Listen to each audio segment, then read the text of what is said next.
नमस्कार दोस्तों, my self professor Balwinder Singh. I am working in Shri Baba Mastnath institute of pharmaceutical sciences and research, Baba Mastnath university, Astalpur, Rohtak, Haryana. Today I will discuss with you about pharmacology, an introduction. First of all, I am thankful to my son Mr. Ashish Saini for typesetting and recording of this presentation. आइए बात करते हैं हम pharmacology के बारे में. What is pharmacology? Pharmacology is study of drugs. इस presentation में हम फार्माकोलॉजी की इंट्रोडक्शन पे बात करेंगे. एक ओवरव्यू फार्माकोलॉजी के बारे में देंगे कि इस सब्जेक्ट में जो स्टूडेंट स्टडी करते हैं वो क्या क्या स्टडी करते हैं, ये सब्जेक्ट किस टॉपिक से रिलेटेड है, ये सारा ओवरव्यू है. और this topic will be helpful to pharmacy students, medical students, nursing students, physiotherapy students, everybody जो मेडिकल लाइन से है, पैरामेडिकल लाइन से है, जो भी स्टूडेंट दवाइयों से रिलेटेड स्टडी करता है उसके लिए ये लेक्चर इज़ हेल्पफुल. तो अगर हम बात करें फार्माकोलॉजी की तो बेसिकली ये दो वर्ड से मिलकर बना हुआ है, फार्माकोन प्लस लॉजी. फार्माकोन जो है उसका मतलब होता है ड्रग्स यानी मेडिसिन्स, और लॉजी मतलब study. So pharmacology is the study of drugs. अब सबसे पहले क्वेश्चन आता है कि ड्रग्स क्या है.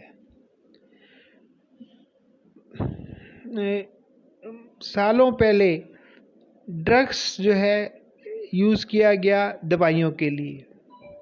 आज की डेट में ड्रग्स की डेफिनेशन चेंज हो गई है, क्योंकि अब जो है ड्रग्स का मतलब है नारकोटिक ड्रग्स. उस समय जब इसकी फार्माकोलॉजी की डेफिनेशन बताई गई, डिफाइन किया गया, तो drugs is simple word for medicines. अब मेडिसिन्स क्या हैं? मेडिसिन्स वो केमिकल हैं जो कि किसी बीमारी के इलाज के लिए, उसकी रोकथाम के लिए, उसकी पहचान करने के लिए इस्तेमाल होते हैं. Means drugs are the chemicals which are used to treat any particular disease और डिसऑर्डर और prevent the occurrence of any disease or disorder, or they are used for the diagnosis of any particular disease or disorder.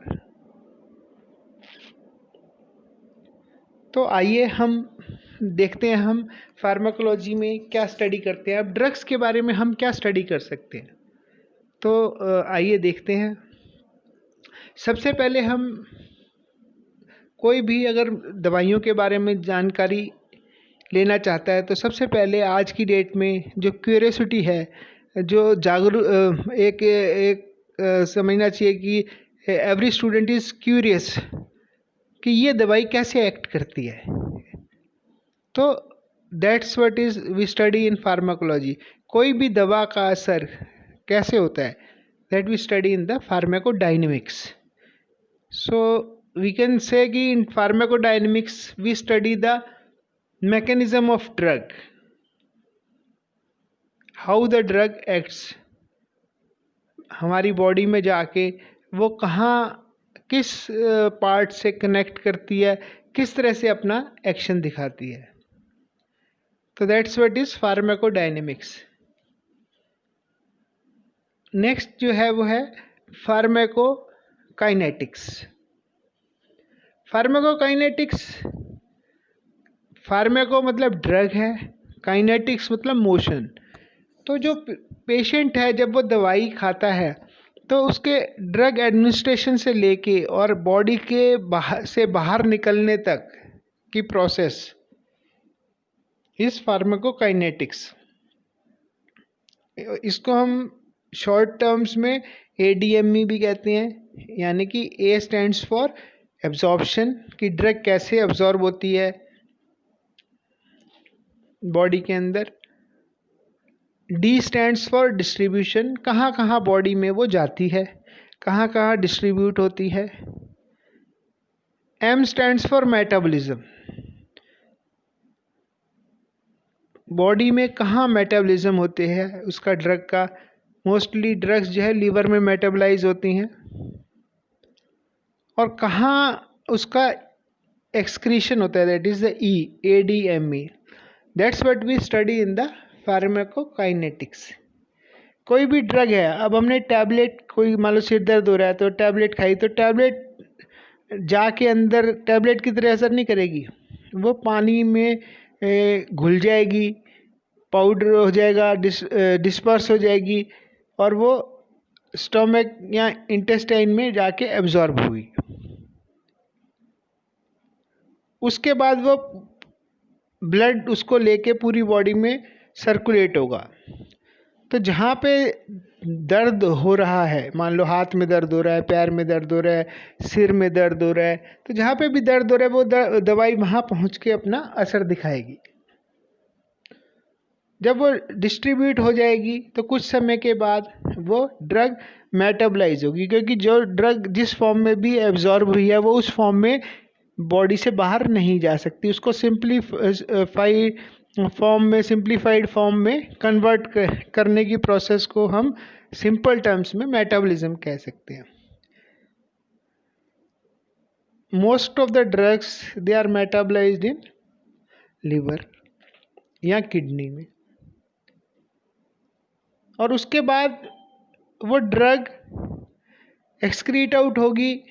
तो mostly जो drug है वो urine में excrete out होती है, या कुछ ड्रग्स जो है जो एब्जॉर्ब नहीं होती, या बाइल में एक्सक्रीट आउट हो गई तो वो बाइल के रास्ते फिर जो होके और वो फीसिस में हमारी एक्सक्रीट आउट हो जाती है।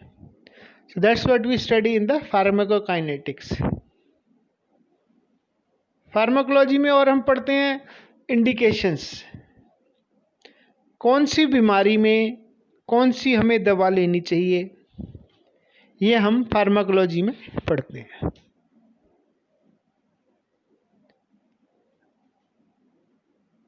फार्माकोलॉजी फार्मेसी में भी पढ़ाई जाती है। फार्माकोलॉजी जो व्यक्ति डॉक्टरी कर रहा है, MBBS कर रहा है, BMS कर रहा है, BHMS कर रहा है, कोई भी जो मेडिकल लाइन का डॉक्टर है वो भी पढ़ता है। फ़र्क इतना है कि जो फार्मेसी है उसमें फार्माकोलॉजी में diagnosis part is not included. Diagnosis is different, जो सिर्फ मेडिकल लाइन में पढ़ाया जाता है। फार्मेसी में जो है ड्रग्स के बारे में स्टडी कराई जाती है, उनको कैसे बनाया जाए वो बताया जाता है। तो जो पेशेंट को कौन सी बीमारी है based on the sign and symptoms, वो पर्टिकुलर जो इंडिकेशन है, जो पर्टिकुलर बीमारी है वो डॉक्टर डायग्नोज करता है, और उस बीमारी के लिए कौन सी बेस्ट दवाई है। वैसे तो इंडिया में तो डॉक्टर ही प्रिस्क्राइब कर देता है, लेकिन जो बाहर की कंट्रीज़ हैं वहाँ पे जो है डॉक्टर इंडिकेशन प्रिस्क्राइब करता है, उसके बाद जो उस पर्टिकुलर इंडिकेशन में कौन सी दवाई जो है बेस्ट रहेगी पेशेंट के लिए वो फार्मासिस्ट करता है। और उस इंडिकेशन में बेस्ट दवाई, एक पर्टिकुलर बीमारी के लिए 10 दवाइयाँ अवेलेबल होती हैं, 15 होती हैं, 20 होती हैं, 50 हो सकती हैं। तो उनमें से कौन सी उस पेशेंट को कौन सी दवाई बढ़िया रहेगी, बेस्ट रहेगी, ये जो है सिलेक्शन फार्मासिस्ट करता है। और फार्मासिस्ट कैसे करेगा कि वो जब फार्माकोलॉजी में पढ़ता है कि इस पर्टिकुलर बीमारी में ये पर्टिकुलर ये दवाइयाँ इस्तेमाल की जा सकती हैं।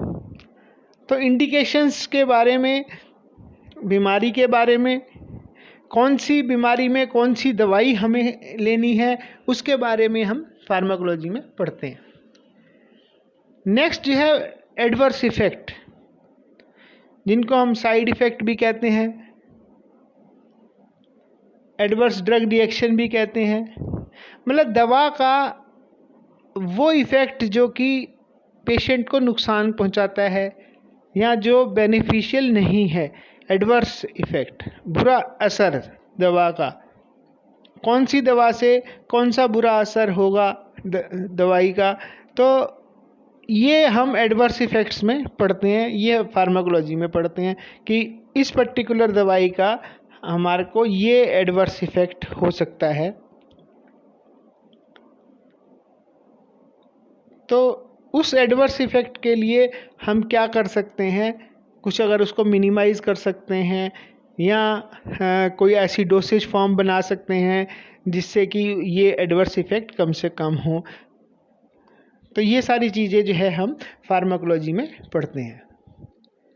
अब हम पढ़ते हैं नेक्स्ट, जो फार्माकोलॉजी में पढ़ते हैं हम ड्रग इंटरेक्शन। ड्रग इंटरेक्शन क्या है कि जब जैसे दो बर्तन हैं, वो साथ में जब चलते हैं तो खड़कते हैं, उस तरह से जब कोई पेशेंट है, अगर वो 2 दवाइयाँ ले रहा है या 2 से ज़्यादा दवाइयाँ ले रहा है, वो आपस में उनका कुछ ना कुछ रिएक्शन होगा, इंटरेक्शन होगा, तो एक दूसरे के असर को कम कर सकती हैं, एक दूसरे के असर को बढ़ा सकती हैं। तो ये सारे जो ड्रग इंटरेक्शंस हैं, ये हम फार्माकोलॉजी में पढ़ते हैं। अगर कोई एक दवा दूसरी दवा का असर को कम करती है तो वो दवाइयाँ हमें नहीं लेनी चाहिए, तो ऐसी दवाइयों को अवॉइड करना चाहिए। तो ये जो है ड्रग इंटरेक्शंस में फार्माकोलॉजी में हम स्टडी करते हैं। नेक्स्ट जो है वो डोज, कौन सी बीमारी में कौन सी दवा, हमने ये देखा कि भाई हम फार्माकोलॉजी में पढ़ते हैं, उस दवा का छोटा बच्चा अगर खाए तो वो कितनी दवा की मात्रा खाए, बड़ा आदमी खाए तो कितनी दवा की मात्रा खाए, कोई बुजुर्ग खाए तो कितनी दवा की मात्रा खाए, या पर्टिकुलर इंडिकेशन है कोई दवाई की जो डिफरेंट जो है बीमारी हैं, उनमें दवा का जो क्वांटिटी है वो कम या ज़्यादा हो सकती है। तो जो डोज है वो हम फार्माकोलॉजी में स्टडी करते हैं। डिफरेंट डोसेज फॉर्म्स नेक्स्ट जो है, जो फार्माकोलॉजी में हम स्टडी करते हैं। डिफरेंट डोसेज फॉर्म्स, कोई दवाई ड्राई पाउडर में हो सकती है, ड्राई सिरप में हो सकती है, कोई सस्पेंशन के फॉर्म में हो सकती है, कोई सिरप के फॉर्म में हो सकती है, कोई टैबलेट की फॉर्म में हो सकती है, कोई कैप्सूल की फॉर्म में हो सकती है, कोई इंजेक्टेबल फॉर्म में हो सकती है। तो डिफरेंट डोसेज फॉर्म्स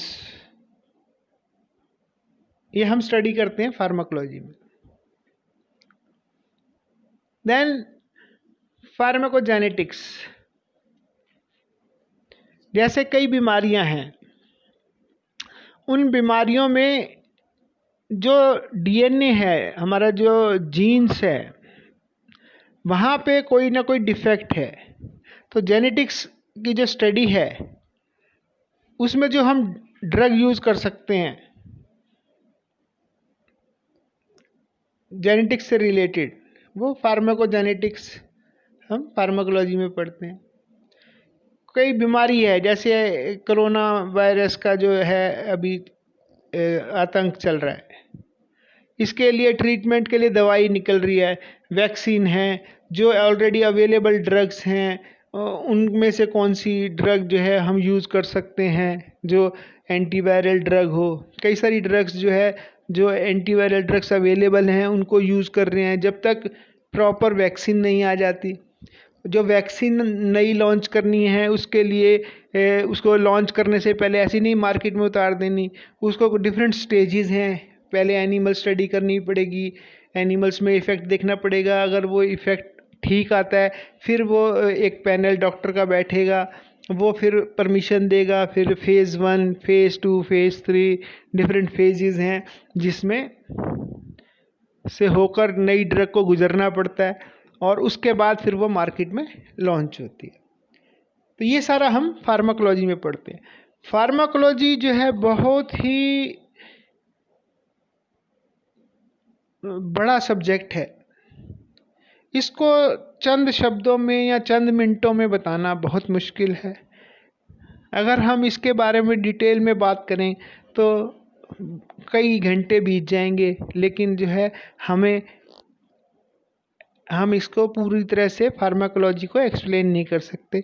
लेकिन हमने समय को ध्यान में रखते हुए इस प्रेजेंटेशन में हम एक फार्माकोलॉजी की इंट्रोडक्शन की बात कर रहे हैं, उसका ओवरव्यू दे रहे हैं कि भाई फार्माकोलॉजी सब्जेक्ट अगर कोई पढ़ना चाहे तो उस फार्माकोलॉजी सब्जेक्ट में वो क्या क्या पढ़ेगा। इसके अलावा भी बहुत सारे चीज़ें हैं जो फार्माकोलॉजी में पढ़ी जाती हैं, लेकिन जो मेन इम्पोर्टेंट हेड्स हैं जिसके ऊपर ड्रग्स की हम स्टडी करते हैं वो हमने इस प्रेजेंटेशन में डिस्कस किया। So that's all about the pharmacology and introduction. आप और कुछ पूछना चाहें तो मेरा मोबाइल नंबर और ईमेल आईडी है, आप मेरे को कांटेक्ट कर सकते हैं। In the end I am once again thankful to my son mister Ashish Saini for typesetting and media recording of this presentation. Thank you very much. Good day, best of luck.